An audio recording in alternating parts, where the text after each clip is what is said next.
Yo, yo, yo, what's up, everybody? Welcome to our 6 o'clock show. I am Buck. This is Justin. We're running amok today, trying to get this going in time. Justin was actually tattooing at the Trenton punk rock flea market. They had a couple of tattoo artists there that were doing some work, and a bunch of vendors, a couple bands. They had all kinds of craziness going on there, which was nuts to me. I went yesterday, walked around, and I just was like, wow, man, So the clown guy, right, wanted, like, you could staple money to him. It's like an old carnival gag, right? You take a $20 bill, staple it to the clown. He wanted like $100 to staple fucking money to his ass. That does not seem very fair. I mean, I could see like $100 to like staple money to his balls, like something potentially life-threatening. But your butt? I mean, that's a little like, you know what I mean? Yeah, well, like the whole thing with the show itself was just I did it once. I stapled money to somebody, it was cool. not to his balls. I had a good time. It was just different for me. Is there anybody watching yet? No. Just All right, go I'll on. ask the question later whether $100 to staple money to an ass is excessive or not. Well, somebody could watch it later and answer that question. But do you want to talk about the experience at I mean, I had a blast, and I tattooed with Bold Magnolia Tattoo out of Aberdeen, and this is Eva and Jesse from Bold Magnolia. They're just going to do like a quick kind of run through. Yeah, man. Stop out, say hello. They brand new shop opening up for them. I think it opened up probably there's gonna be a delay, so you're not gonna see yourself. But Okay. brand new shop just opened up, There you are. and they're very excited about the shop. There was a couple other different tattoo artists there that man, I stopped by and checked them out or whatnot. But you guys were super busy, which was cool, man. It was real nice to see. So, Bold Magnolia is open now, but your big poobah grand opening thing is in May, right? May 11th. All right. May 11th. We're running deals too. So if Running you're deals. down in the Jersey area, man, make sure you stop in and check them out on May 11th for the grand opening. And we're going to start a petition to let Jesse tattoo people. All right. So, yeah, it was a busy weekend for both of us, man. How was your week this week? It was okay. But I didn't mean to keep. I had a lot of coffee today from Catfight Coffee, so I'm like, I had a lot of coffee today. But the vibe in general was good between the shops. Everybody got along. It was like really refreshing because there wasn't any like, I don't know, there wasn't any of the stuff. Even I don't think everybody necessarily knew each other, but everybody was amiable. We were next to it's a vibe. Ink Therapy. They were all right, And then the guys from New Brunswick, Anchor, and everybody, Right on. yeah, it was pretty good. And the vendors and stuff, I couldn't find any beard products. I was actually shocked. That was the first time I went to one of those that there There were wasn't no beard products. Yeah, I mean, because usually like I think it's like Bonehead Beard Care usually shows up for like tattoo stuff. There's another guy from Jersey. I can't think of his name. He does a beard. I bought beard oil off of him before. Yeah, absolutely. So there's usually some, a couple. But I did find some cool like photography people. Bought a couple prints off of a couple different people. I bought one that was a microphone because I got all music stuff in my office. And then I bought another one. It was like an industrial looking piece because I'm collecting those where there's another girl. I think her name's Jen Brown. She's from Jersey as well, but she does a lot of stuff on Instagram where she does a lot of cool pictures of abandoned factories. So they have this like super cool industrial look to them, and you know, man, I like her work. So I bought a couple pieces off of her. So you know, it's just something for me. I'm into. But you know, I have this like infatuation with like abandoned, vacant buildings thing, and not in a you know, like I hung out in an abando and did drugs type of thing. I'm just you know, it's one of those. I don't know why, man. I'm infatuated with like, dude. I love this channel that's on YouTube. It's called Vacant Haven, man. I watch it religiously every week. They got a brand new episode, and it's these dudes that just go around and they fuck off in Britain, the UK, and they just find. I don't know how they must have somebody scouting out these places for them, but it's just they find abandoned like mansions and stuff like that that you're like, why would somebody leave all that shit in a house and just sometimes they got a cool backstory to it where they found out the details or whatnot, and sometimes they don't, but sometimes it's cool because they get caught. Well, there's obviously there's Weird New Jersey. They've been around forever. Yeah, they were there at the thing yesterday. And then there's abandoning creepy in Pennsylvania. They're on Facebook. Yeah. Oh, so Drag just showed up. What's up, Drag? What's up, Drag? Hanging out from Spain. Thanks for stopping in. Appreciate it, man. Isn't there an abandoned Playboy mansion? Yeah, so there is, and also there's a abandoned Playboy club in the UK that the guys from Vacant Haven did. It was pretty cool, man. It was very you know, 60s, 70s retro. Nice. It had that look, but I'd like to see New Orleans Six Flags, right? There's an abandoned Six Flags yeah, that's being reclaimed by the swamp. yep. After Hurricane Katrina, it never came back. So let's just jump into our regular stuff. Quick thank you to Jersey Shore Tattoo Museum and the National Tattoo Preservation Society, who've been kind enough to put my stuff on their webpage, and I want to send a special thanks to those guys. You know, I had an interesting week this week when I released the Shane Enholm video. Made a lot of friends. Got a lot of cool responses from it. And, you know, man, he's an interesting cat. And to be honest with you, I would definitely love to have him back on at some point when he comes back to the East Coast. You know, it's one of those situations where I just kind of like let him roll, and I probably should have took a little bit more time to ask questions and probe a little bit. But the guy's got an amazing story, man. He's been around a long time, man. He spent almost 20 years in prison for robbing banks. And he knows a lot of people, especially West Coast people. You know, that's the crew he ran with. And he also was, you know, hardcore into the punk scene out there.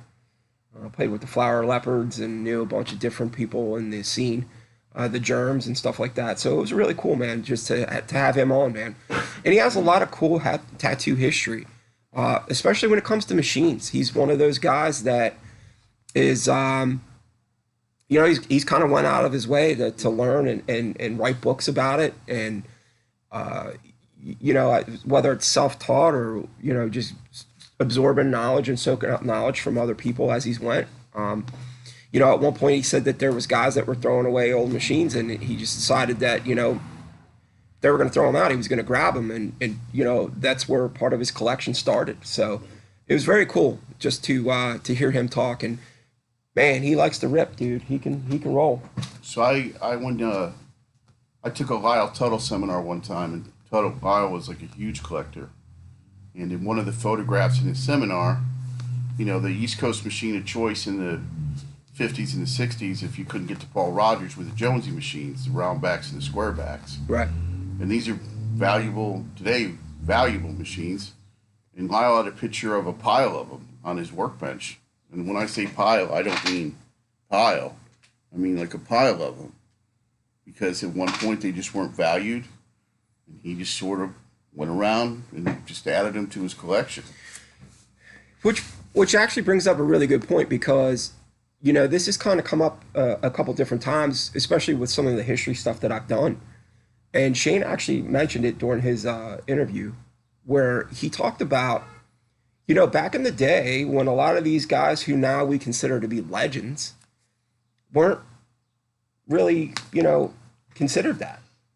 And a lot of their stuff got thrown away, put in dumpsters, and nobody really cared because nobody thought that there would be any value to it. So whether it was Flash or machines or stuff like that, and I really feel like it was Lyle that started the whole collector craze of that. I could be wrong Lyle, about yeah. that, but I know it was him and Chuck Eldridge, right? I think at one point Lyle was pretty well known for going around after people had passed away and approaching their families and being like, "Do you want your dad's stuff? Do you want your uncle's stuff?" And given the nature of people in tattooing and their family relations or whatever, I think a lot of the kids or ex-wives were just like, "No, take that shit." Didn't have a lot of use for it because, I mean, Again, I mean, I think that there was really no way to see that that was going to be any value. I mean, a lot of that stuff they probably thought was just junk, and I think that that's one of the hardest things about doing history stuff for me, from my perspective, is like when I start to dig in and try to do research, whether it's reading through books or web pages and stuff like that. It's sometimes it's really hard to get information on people. yeah. So I was watching this thing about a dude from the Outlaw Archive, and he was saying a huge thing that he has is he has a police blog from the '60s that has names and birth dates, Okay. and he began to talk about like the information age, right? Like with a minimal amount of effort, I can find out about people today through the internet. But so Lyle Tuttle, right? He's a huge person in tattooing. I don't know his father's name. Right. Charlie Wagner. I don't know his father's name. That's Mhm. ridiculous. I'm not even sure Wagner was born because these guys come from a time where there wasn't just this intense documentation of every bit of minutia about people's lives. Yeah, I mean, I think that even when I did the Charlie Wagner thing, to try to get to a list together of people that apprenticed under him or worked with him, that was like finding a needle in a haystack to try to get some of that information because it just really wasn't that documented. They weren't, you know, putting it down on a piece of paper. Right. And by the time I would say my generation, the tattooers that came up in the '90s and early 2000s, we were hearing stories from people that had heard stories Right. at that point about guys like, And how much of that turns into the telephone game, right? yeah, Where it's it is like what Shane said. Not that they're lying, but when I tell a story, I'm in the center of it. right. So it's like you hear your side of it, and then the next person adds something or subtracts something to it, and then it just kind of continues to go down the pipe. And I hope at some point now that we're getting into this age of information that there's going to be a lot more documented stuff that we can go back 20 years, 30 years from now and start to see some of that stuff. But we'll see. One of the things that I wanted to bring up today is, and this is actually, I'm asking this from my own personal perspective as well, because, from a creative aspect, where do you feel like you go to in order to get your creative ideas? My creative ideas, Right. I just rip stuff off. I'm only kidding. I'm only kidding. I personally take a lot of inspiration from vintage tattooing, comic books, hot rod art, heavy metal. I mean, that sort of stuff. Okay. Old MC, vintage hot rod and MC culture. I mean, yeah. And the other reason I'm asking that is because it's like, with me personally doing this page, it's like, there's times where I might struggle trying to put together an episode or whatever and not understand maybe how I want to throw B-roll in and stuff like that. So for me, it's like I will turn to different documentary videos, sorry, you know, or certain people that do documentaries to see how they kind of do stuff. And obviously, I'm nowhere near on any professional level whatsoever, and never claimed to be. I'm still learning how to do half of this shit. But, you know, for me, it's like, you know, I have to kind of dig in sometimes and just search around because it's like, you know, it's one of those, you got to kind of find what works and what doesn't, right? So I started actually thinking about that the other day, and I was like, you know, how does that work for a tattoo artist that has to, doesn't have to, right? Because you don't have to be somebody that's creating new flash all the time and stuff like that. But it actually spiraled from the conversation we had last week about mothballing flash that's, you know, considered to be dated, right? So now you have people that are actually out there building or making new flash, new tattoo designs. Where are they getting their inspiration from? Is it from reading books, seeing movies? Is it something that, you know, obviously you're pulling it out of your head, but So Horiyoshi 3 has an idea that he talks about where you learn the craft of tattooing, you master the craft of tattooing. We'll use master loosely, and then you bring something and you add to the craft of tattooing, right? And he talks about it like it's a process, which I agree with. And I think the second part is really important. Before I start like trying to reinvent the wheel, you know what I mean? I should be able to be fluent with the tools and with the craft of tattooing as it is. Like I can never say the word correctly. Iconography. Like the language is symbol and iconography, like in traditional tattooing. Why, when one artist puts together a rose and an anchor, it looks like shit, and then when another artist puts the same rose and anchor together, because of their aesthetic sense, it becomes something beautiful and sharp and strong. mm-hmm. Do you know what I mean? It's the same language, but one person is a master of the iconography and one person is a novice. Now does it come down to your perception of it? I think after a certain point, when you're tattooed, I can recognize a well done tattoo. Well, yeah, I mean, I could see that, right? I guess, I mean, there is taste, like there used to be a forum called Tattoodles, right? And one of the things you would do in the forum is you would put your work up to let other artists look at it, right? It was like a pay to belong service. And the one thing that one of the admins would talk about was before you get sand in your ass about somebody looking at your work and what they're saying, look at their work and see if you value their opinion. Meaning that if I'm posting a traditional tattoo and I get skewered by a guy and I look at his work and it's all photorealism and it's obvious that he doesn't like traditional tattooing, right?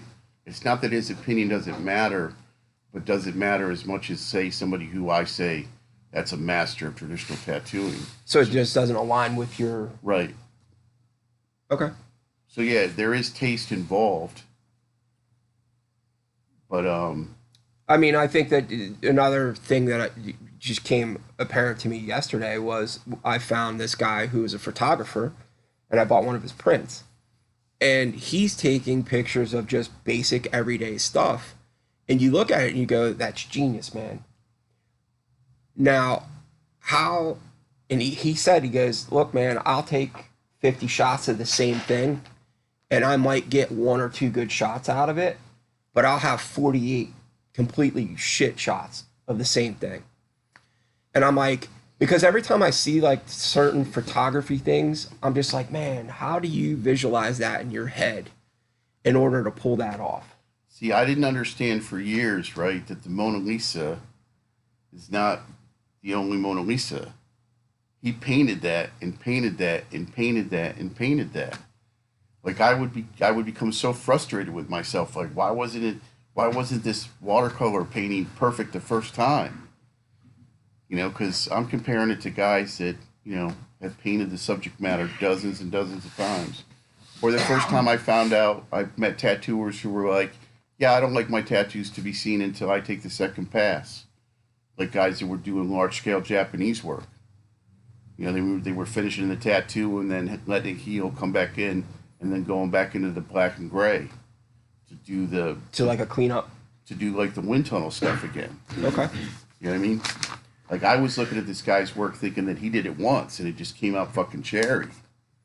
But yeah. Yeah, I mean, and I think that that's, you know, a lot of practice, obviously, and that's part of your whole your apprenticeship where you're doing the same rows and 40, 50 times or whatever it is. And, you know, I think that I guess that would come down to just like same thing with shooting photography or painting a picture.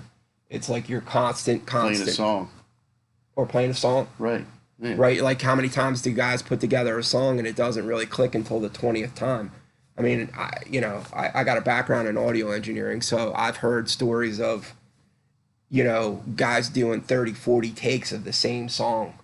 Right, like before it got like finished. Like the famous story of Freddie Mercury in what's the big Queen song?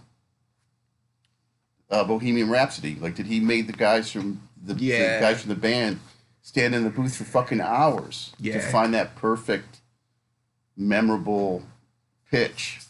And what's crazy about that is there's somebody else in the room that's going to be like, "Yo, man, that sounds great to me," and that person who, you know, envisioned that in their head is going, "No, right, it's not it. It's not it." Yeah. I mean, I think that was one of the reasons why I didn't want to get involved in studio work. I did some of it at very, you know, early in my career, and you know, it just was like so repetitive that you were just like, man, I don't know if I could do this like a full time. But then years later, before I started doing like, you know, original bands, and I was doing sound for cover bands to you know, like get my chops up, man. I mean, that's kind of how you did it back then. And I'm like, bro, if I hear goddamn American Girl one more time, man, I'm gonna fucking lose my shit. So can you imagine being a DJ at a classic rock station? So you're obviously a person that is really musically, you know, intimate with like a huge catalog of music. Like, I don't know, how many Aerosmith albums are there? A dozen? There's 4 of them that are good, but there's a dozen of them altogether, right? To have to like play the same 2 fucking Aerosmith songs day after day after day, knowing that like Uncle Salty's great, but we never get to fucking hear that, do we? You know, I think that that's more on the lines of like a top 40 channel. You know, when I was going through school, we had a radio class, and one of my teachers, sorry, got the hiccups, was Jim Kinney, who was on MGK. Right, yeah. He still might be on there, I'm not sure. But I said to him, I go, dude, how come you guys play the same 3 Pink Floyd songs? There's hundreds of great songs. Right. Why is it always, you know, 3 Money, songs? Mother, and whatever. Brick on the Wall. Yeah. Like, it's like, then he said to me, he goes, you know, man, there is leeway where they're, depending, I guess, on what slot you're in, you do have some leeway to play some other stuff. But essentially, they're giving you a list. Right. That you're like, here's your songs. You know what I mean? And you could kind of go through that list and be like, hey, I'm going to pick out these or whatever. But because there's like MMR now in Philly, Jackie Bam Bam. He plays a lot of obscure, off-the-wall stuff that you're like, wow, I haven't heard that on the radio in years or ever. So, you know, that might come down to it. But I get what you're saying, though, man. It's like, dude, like a top 40 channel where it's the same songs all day, every day. And you're like, man, how many more songs, you know? How many times I got to hear this Lady Gaga song? or whatever. So I was watching, this weekend, I was watching Eva, the artist I was working with, tattoo. He's like tiny, intricate, like I can't even see anymore. You know what I mean? Like I use glass. I can see. If you want to come in the shop, I can still see. But she's doing like these quarter-sized tattoos, right? With not the kind of machine that I use, and it was like super eye-opening You know what I mean? Because I mean, I believe in tolerance in the tattoo industry and everything, but it was super wild to watch somebody just. She grind all weekend. I mean, she did way more work than I did. I was just doing dumb shit, and I mean everything. I mean, it was like, dude, it was like this, and there was all this like detail in it. And then I would look up, and she'd be tattooing because her machine didn't make any noise, and it was like such a cool experience to. I feel like I was a what do you call it? Like a what do you call it when you send a kid to another country? Foreign exchange. I was a foreign exchange student this weekend. It was funny because when I was looking for you guys, and you guys were on the floor where it was like it was the big circle, and we walked and walked and walked, and I'm like, man, we got to find the tattoo group eventually. And as I was coming around the curve, I could hear bzzz, and I go, well, there's Justin. And, you know, at one point, though, man, it was like you guys were the ones that you were busy. And everybody else was kind of sitting around twiddling their thumbs. And I went, Later on, you know, it seemed like it was equally as busy for everybody. But it just, at that time when I walked up, I was like, wow, okay. And you know what was cool, man? There were a lot of people, because you had Flash out from here. And then you had some of the Ronnie's books out. Mm-hmm. And they sold. Those designs sold. Yeah, man. Like to see people really like, wow, check these out. You know what I mean? Because whether they knew or not that there was some history behind those Flash or not, I don't know. But to me, they had no idea. I was like, man, that's awesome, dude. That they were getting genuine tattooing. And then Jesse sold a piece of his Flash. Like he paints Flash, right? And he's like, oh yeah, $35. And I like was aghast. I'm like, fucking dude, hand painted Flash, it's not $35. Are you fucking crazy? Hey man. People are so willing if to you're pay an for artist and you're looking for cheap hand painted Flash, it's done really well. So Drag said that he gets inspiration from his past. Yeah. So past experiences, which is, yeah, man, I guess, you know. I think for me, like I always equate music to being like a past experience that creates that song, right? But I never thought of it being that way for something that's a visual, like a photography or a painting. But I guess, you know, same thing. Just interesting to me. That's cool. Yeah. So the thing we were talking about Shane earlier, and I was trying to figure out a word for Shane, right? And the word that I came up with is uncompromising. Right? Yeah. Like Shane does not give a fuck. You know, somebody actually posted that they were like, he embodies Americana.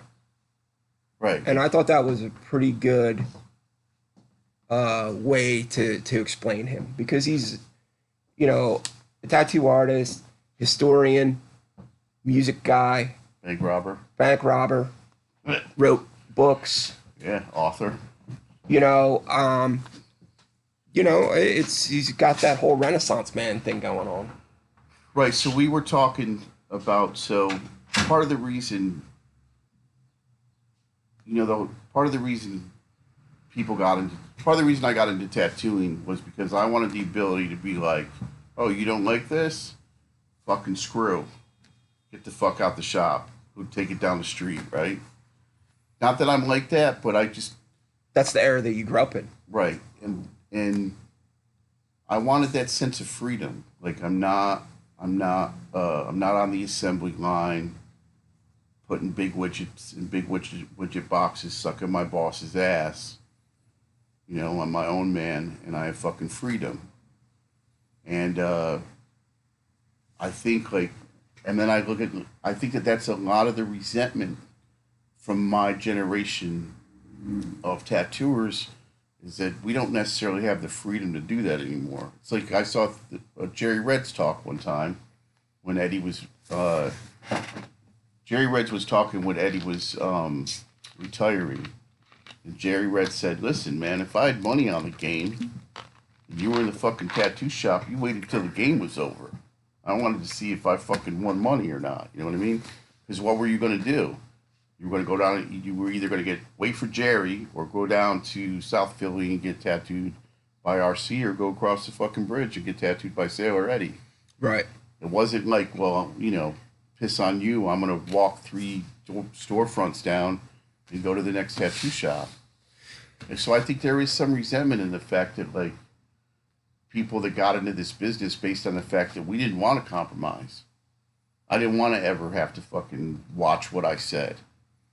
I think now, now we got to watch what we say. I think the other part of that too, though, is that you guys are now in a era of, you know, so you always, I guess, had to self promote your shop, whether it was going to conventions or putting ads in magazines or, you know, a paper or whatever. Now it is on steroids, where it's like you have to constant self promote on Instagram and Facebook, and it's taken on a whole different. I don't know if there was that kind of self promotion, because I think it was more like, yeah, so and so, he's a good tattooer, you know, like, or so and so shares the ethos, shares the ideas. He understands what I'm about. He puts the right kind of spirit in it.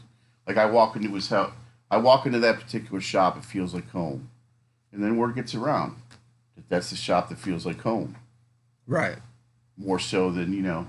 And then obviously, if you were involved in certain things, like, I mean, if you were involved in certain clubs, you went to certain artists. If you were involved in certain scenes, you went to certain artists, right?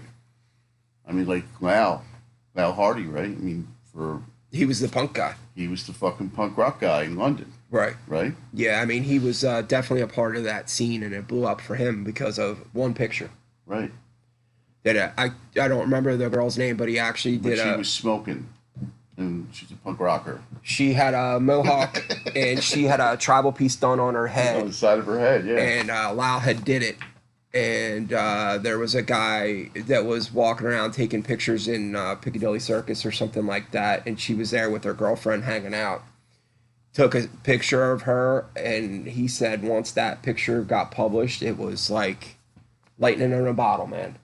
He said he was like his whole world just blew up quick because of that picture. That to me, though, is the same line of Instagram and Facebook or whatever now. So that you could essentially recreate that every day. But I see, and I don't understand this because I'm a little older. So I was in my 40s by the time social media really started to become the juggernaut it is now. I mean, there's people that cultivate that, right? Like, what do you mean by cultivate it? They're not looking for lightning in a bottle because of, you know, something like what happened to Al. I mean, they're looking to make lightning in a bottle happen. Like, that's their focus, right? Their social media presence is their focus. Yeah, well, I mean, I think what happened with that is, and this is from my perspective, I mean, I don't know from a tattoo perspective, but from, you know, the research and stuff that I've done in order to get my channel going and my Instagram and all that other stuff, you know, it is where you're trying to build a presence up and a community up to the point where you have people that will subscribe to your channel or follow your page, because the game changer happened when Instagram, TikTok, YouTube, they all started to pay you once you got to an X amount of, you know, subscribers, followers, and stuff like that. So I would assume that there are people out there that have their little niche, whether it's tattooing or being a baker or being a sign maker or whatever, that actually rely on that as a secondary income. The problem with that is you have to be pretty big in order to have that be a legitimate secondary income. Right. That is not something like, they're not just giving people money because you have some videos out, which is kind of one of my like, to me, it's like YouTube, right? They have hours upon hours upon hours of free stuff to watch that they're not paying people, because there's thousands upon thousands of creators out there that are trying to get over the hump to where they actually do make money. So that would be like having a TV station that people are doing episodes of TV shows for free so they could have advertising and money and all that other stuff because now they have free programming. Right. To me, that's like, it seems a little shady, but, you know, hey, that's my own personal battle that I'm fighting. But And that's him, YouTube, gods of YouTube. That's not me. But no, so to going back to what you're saying though is it's now become a, you know, secondary source of income for some artists, just like artists in the past that would sell Flash. You know, whether they would sell Flash to, you know, National or Cherry Creek or Yeah, the guys that have the supply companies. right. So you know, I guess it's the same principle. No, I mean different. I'm talking about the. So this segues well into something we were talking about, you know, last weekend. How much of the trouble, like in tattooing now, is just generated by people that want content? You know, I was talking to a guy about. You remember the big hip hop beefs between the East and West Coast? Yeah. In the 90s that turned out to not be real at all. Well, It was to generate, it was, a lot of it was to generate press and generate material and sell albums. Right? yeah. I mean, I think that there was some stuff that was created in order to do that. Right. There genuinely was a pretty big beef back then. So do you think people are doing that today? Creating trouble to generate content?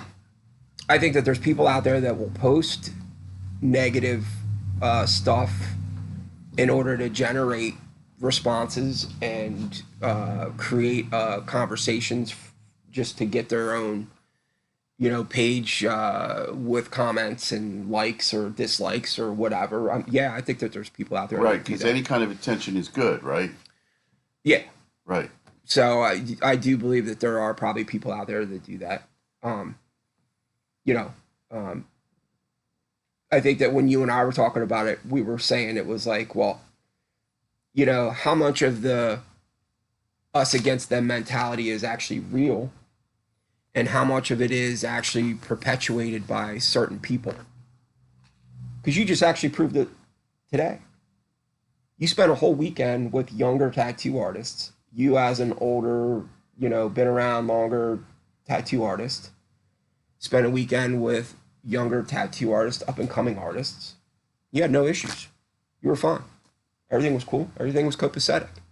So maybe it really comes down to the people.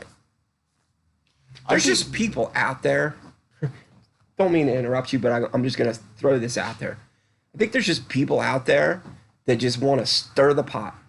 No matter what they do, they're the type of people that want to just stir the pot. Well, they're trolls, right? Call them what you will.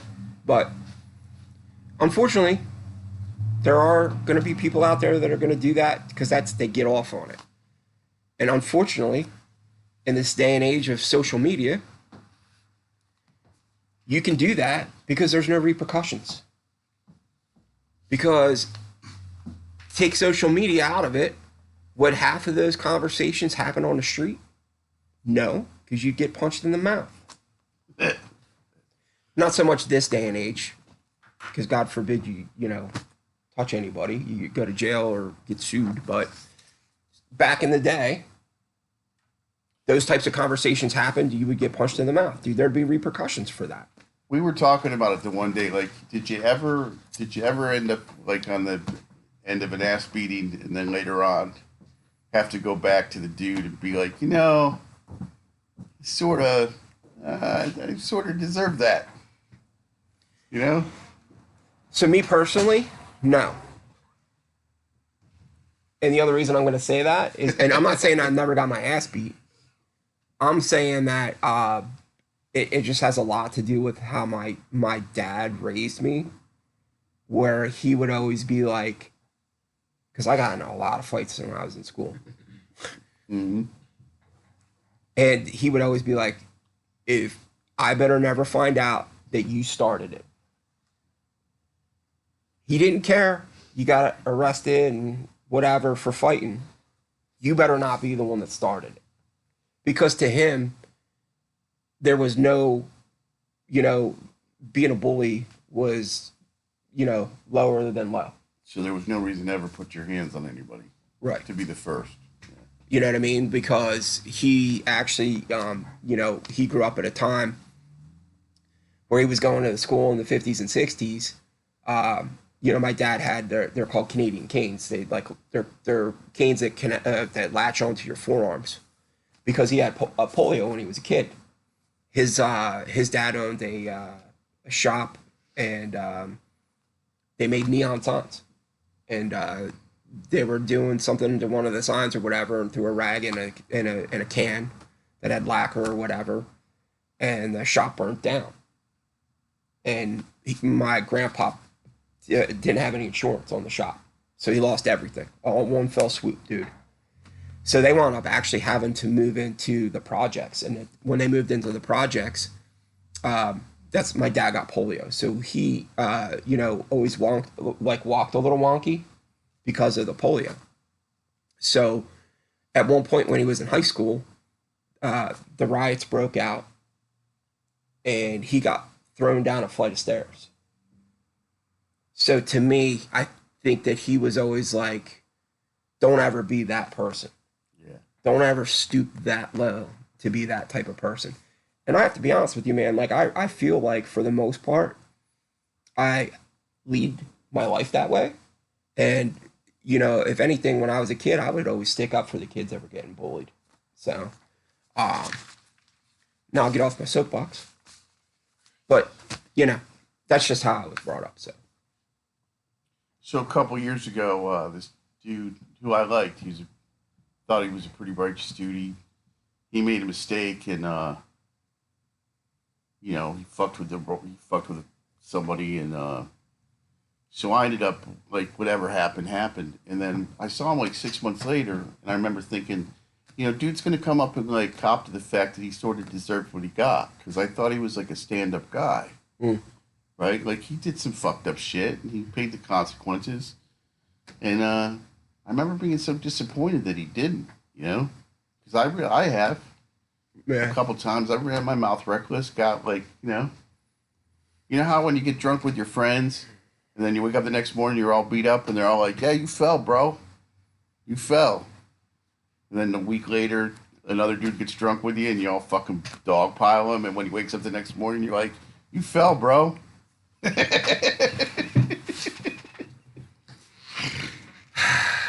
The irony of that is we're both clean and sober. We're both clean and sober. I've not fallen for some time. Not getting involved in that conversation, but anyway. You fell, bro. Yeah. What happened to me? Why is my eye black?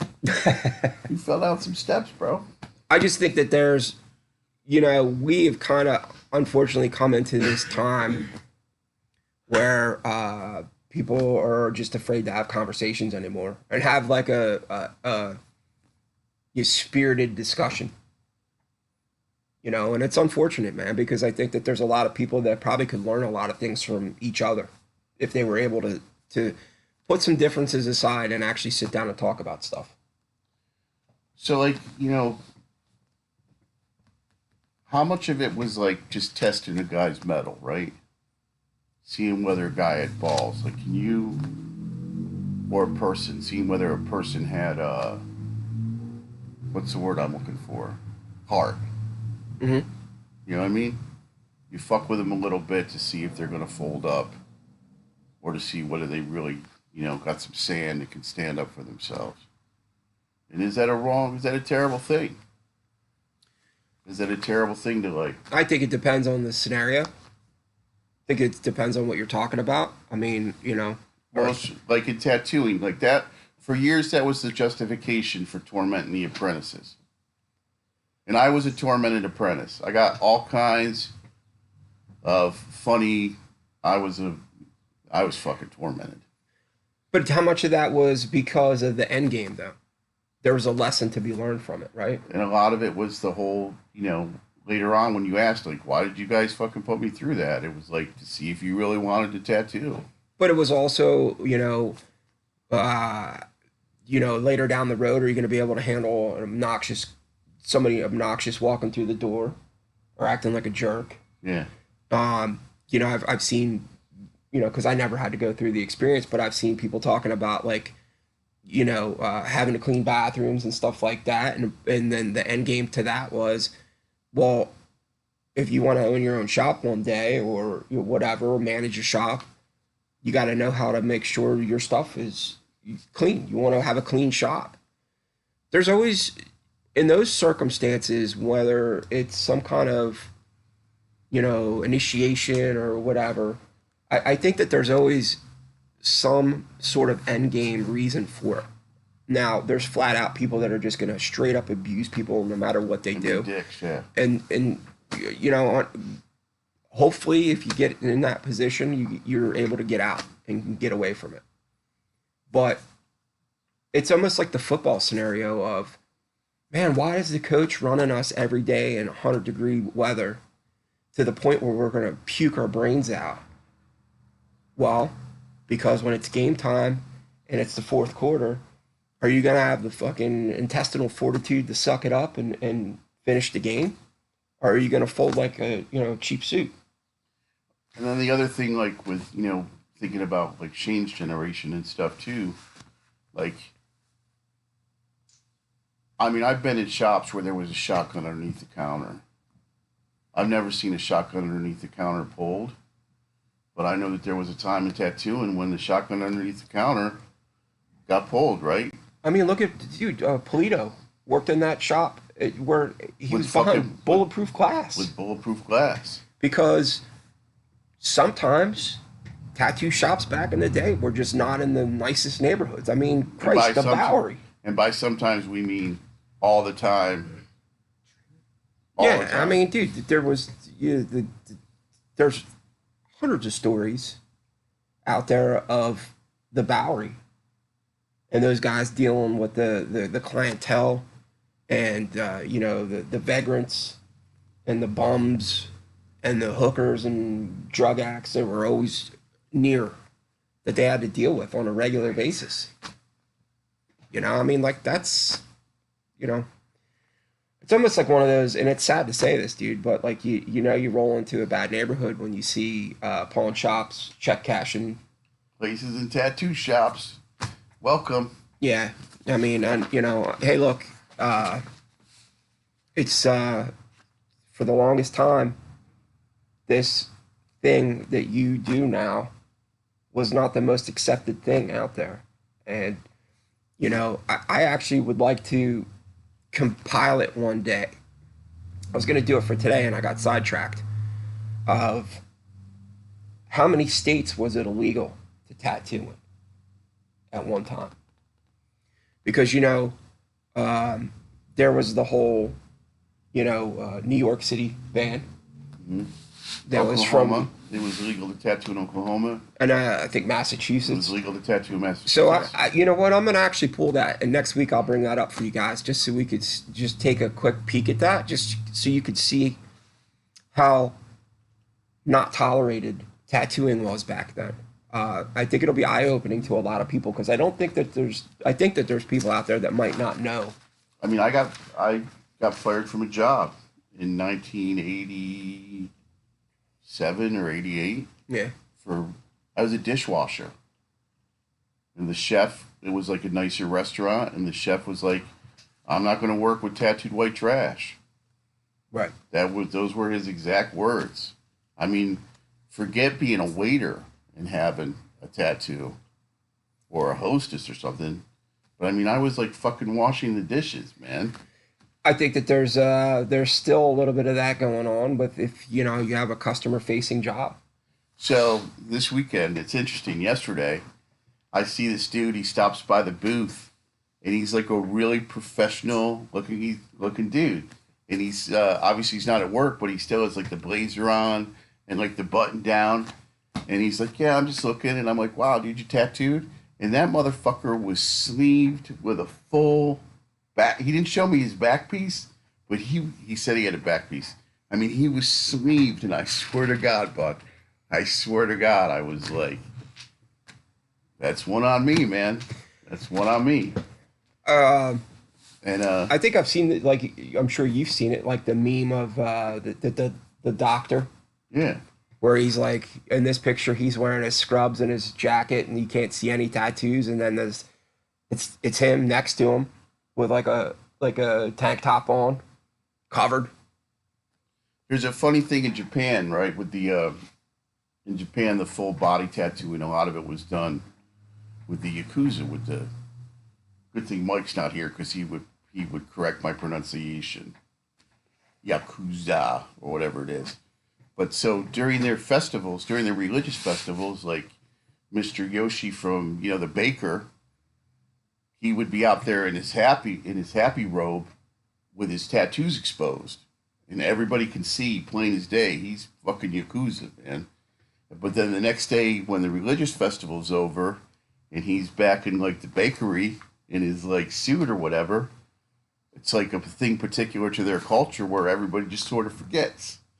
Like yesterday, he was out there with if you've ever seen some of the Shinto religious festivals where they carry the platforms Right. through the street and they have the whistles, the noisemakers, and yeah, it's pretty wild, man.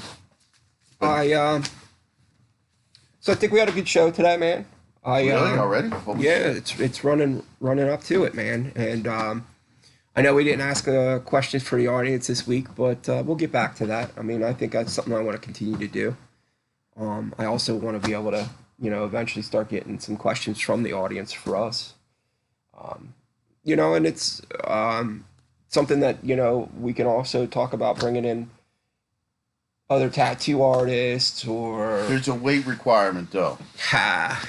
Yeah, it can't be two fat guys and some skinny dude. No Making us look bad. Yeah, no skinny motherfuckers on this show. No, but you know what? I also thought about bringing in just regular people that are tattooed to talk to them about their experience as far as like, what was it like for them walking into a shop? We've already talked about our kind of, how it was for us originally and whatnot, but just to hear other people's kind of story of where they look at tattooing and where they look at, when they walk into a shop, what their vibe is and all that stuff. I mean, I think it'd be just kind of cool to get some other perspectives. So we'll think about You that. trying to replace me, bro? Nah, man, I am trying to just make this show as good as we could possibly get it to get more viewers. So it's just. I definitely would think, yeah, it would be. I think that's a good idea. Yeah, I mean, it's just other things I'm just trying to throw around for ideas for this. I mean, I think we have some good stories and stuff like that, but just to get somebody else's perspective every once in a while would be kind of cool. Yeah, absolutely. So we'll look into that, but I got an episode I'm working on this week. I don't know when I'll get done or whatever, but I just started editing today. It's George Morales down at First Class Tattoo. So I'll be working on that. I know you got a couple bookings this week. And other than that, I think it's just business as usual for me this week. Nothing crazy going on. I'm going to finish Tattoo Bob's sleeve.